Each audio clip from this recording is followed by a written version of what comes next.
ভেবেছো এমনি এমনি জান্নাতে চলে যাবে?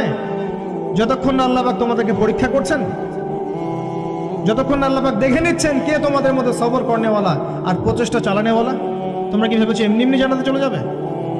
সেইগুলো হচ্ছে বাস্তব কথা। এবার আসেন, এখন আমরা যে পরিস্থিতির মধ্যে আছি এখান থেকে পুরোপুরি উত্তরণ সম্ভব না, ফুল স্টপ। যা দেখছেন ফিতনা ফাসাদ, যা দেখছেন ব্যক্তিগত জীবনে, পারিবারিক জীবনে, সোশ্যালি, ইকোনমিক্যালি, জিওপলিটিক্যালি, এই ফিতনা ফাসাদগুলো থেকে পুরোপুরি রিকভার করা এখন সম্ভব না। এবং এটা আইএমএ জাহিলিয়াতের সেই জাহিলিয়াতগুলোকে হার মানাচ্ছে দিন দিন।